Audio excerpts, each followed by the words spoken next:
Merry Christmas mga chong! At Happy New Year mga chang! Today magluluto tayo ng isang napakasarap na champorado. At hindi basta champorado, kundi Fried champorado.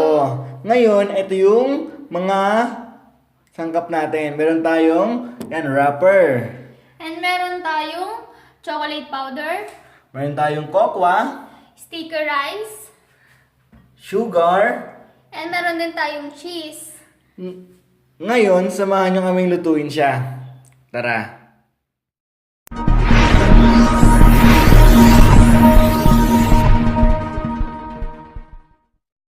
Yan, start na tayo. Ngayon maglalagay ako ng hot water. Para hindi lumikit yung kanin. Yung ating sticker rice. Then ilalagay ko na ang ating sticker rice.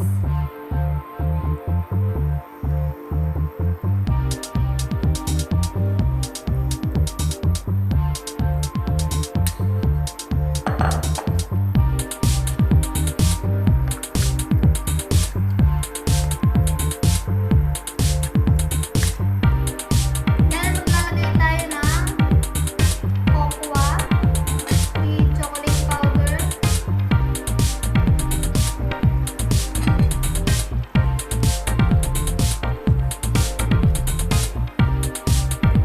Yung cocoa natin, sumobra pala ng dami. So, hindi natin siya uubusin dito. Kaya baka sumobra ng pa itong ating champorado.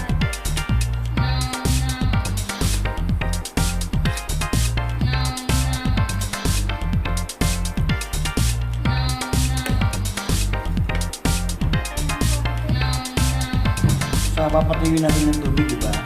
Nagiging siya, yung talagang tawag doon, yung madikit na siya. Sticky.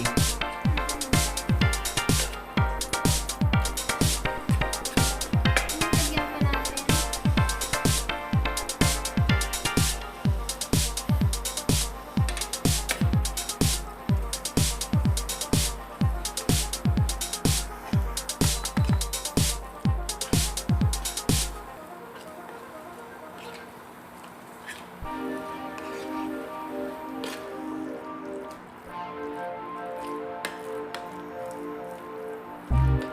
Then maglalagay tayo ng sugar.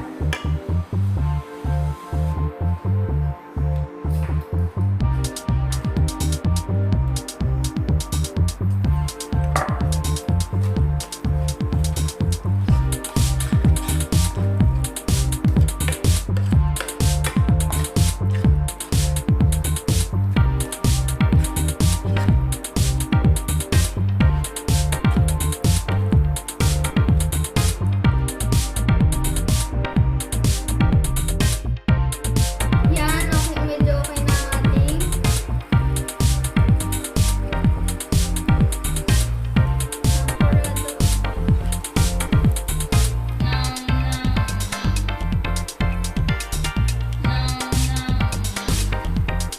Medyo sticky na siya. Ganyan ang very sticky.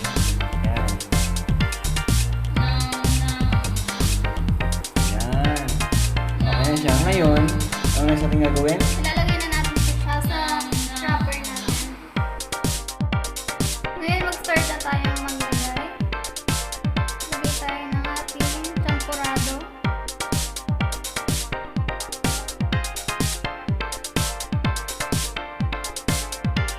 Talagang super sticky talaga yan. Then, maglalagay din tayo ng ating cheese. Then, ating babalutin na.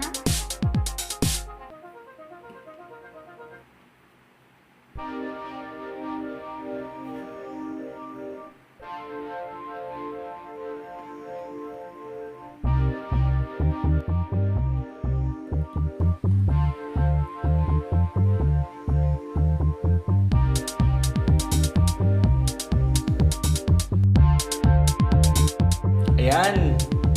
Tapos na pong balutin natin ang ating champorado. Ngayon, ready na po siyang iprito. Tara, samahan niyo po kami.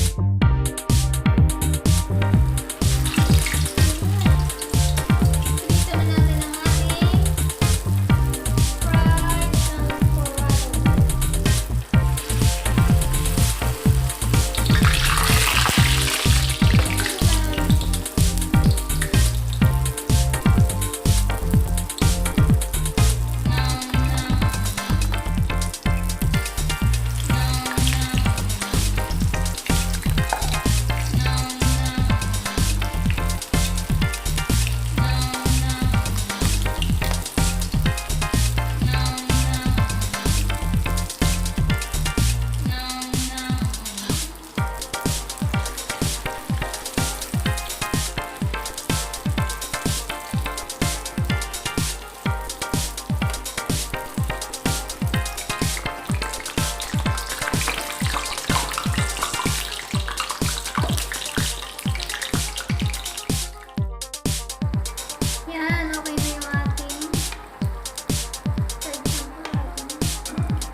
ngayon, antayin na lang natin maluto yung iba.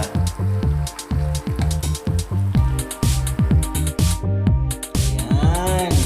Yan na ang ating fried champorado. Sarap.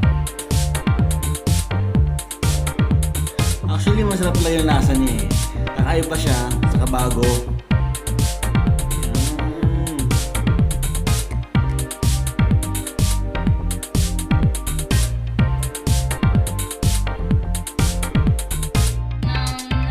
Yan, tikman na natin yung ginawa nating fried champorado.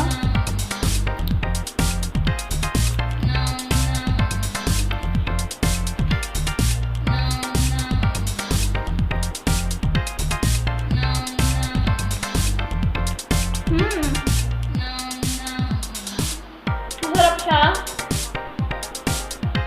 Tsaka mas nagpalinamnam sa kanya yung cheese.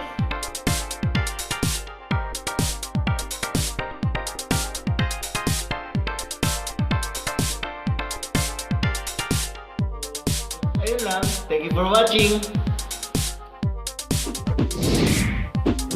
Like this video. Write a comment